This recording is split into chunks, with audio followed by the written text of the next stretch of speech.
There's too many games, now he's trying to review them.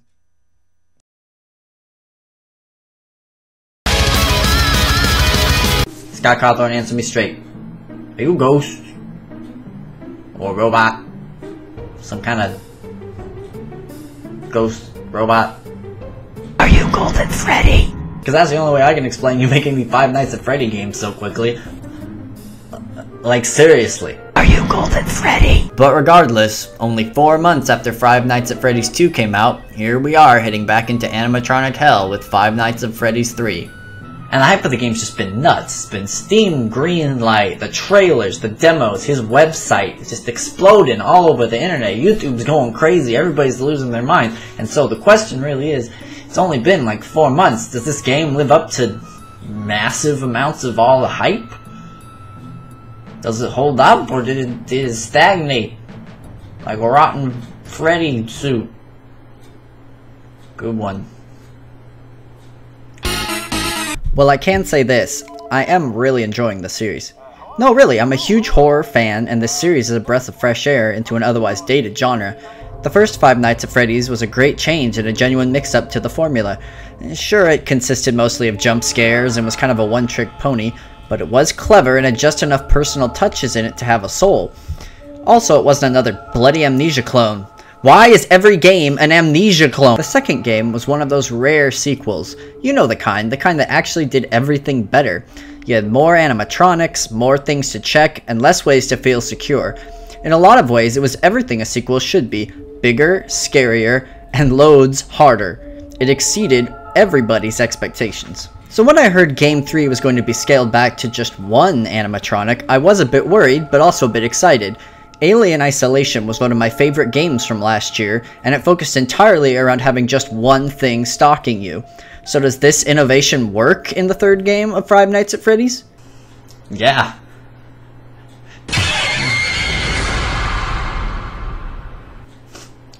Yeah. This might be the scariest Five Nights at Freddy's yet. Set 20 years after the previous incident, the Freddy Fazbear Diner has become a bit of an urban legend, so much so that they turned it into a sort of Ripley's Believe It or Not spook attraction. The first night of the game lulls you into a false sense of security.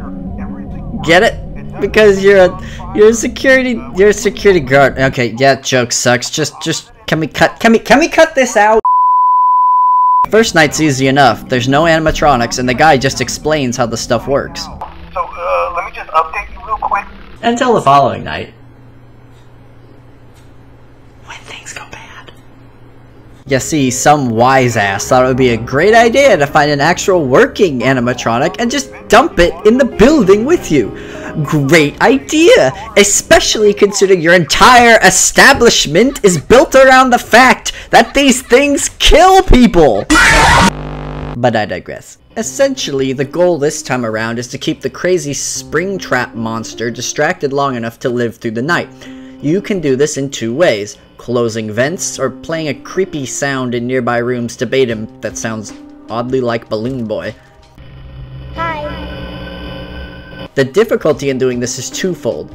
First, the equipment is absurdly faulty, forcing you to pan across the room to reset it every single time it goes down. Resetting takes forever, with painful seconds passing as you're fully exposed. Second is the cameras suck, meaning that unlike the previous game, Springtrap can move even if you're looking directly at him. The game turns into sort of a deranged hide-and-seek, trying to bait him back into the previous rooms or find him in the rooms he's hiding in when he's almost impossible to spot. It's harrowing, to say the very least. Another problem is this ventilation system in the building fails frequently, and apparently the place is full of asbestos, which causes you to start hallucinating the last Five Nights at Freddy's guys. They're jump scares, basically. Because most jump scares no longer kill you, Five Nights at Freddy's 3 can now scare you without penalty, much like the Golden Freddy sequences in the first game.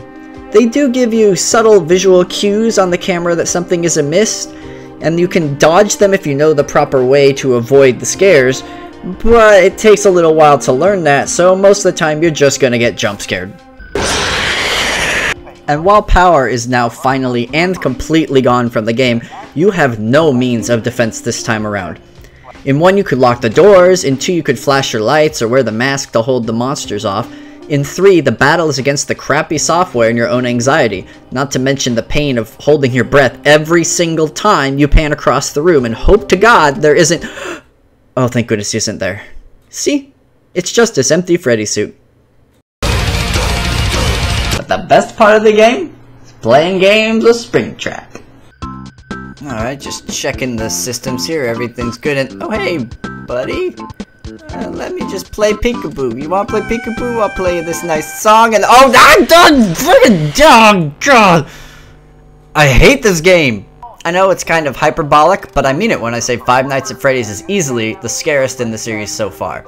It's so much different than the other 2 games, well, as different as a game where you look at cameras all the time can be, but leaves behind the sort of busywork mentality that I felt brought Five Nights at Freddy's 2 down.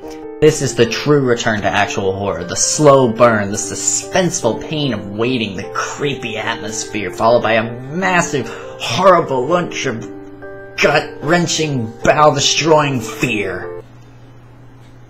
I love it.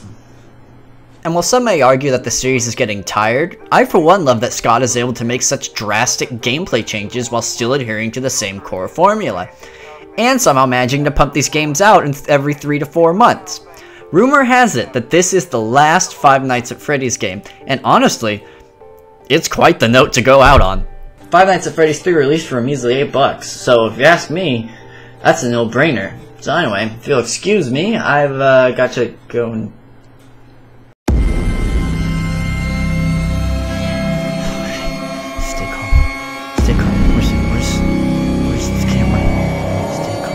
oh, okay, no, he's not gonna get any closer.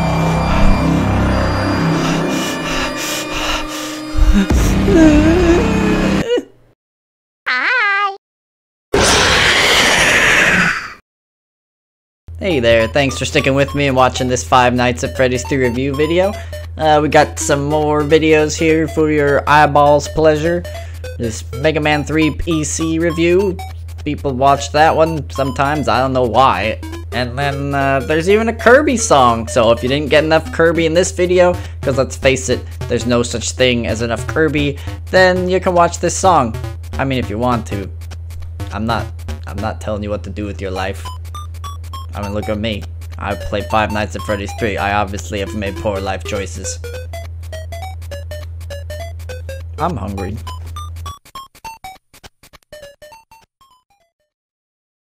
This is a Kirby.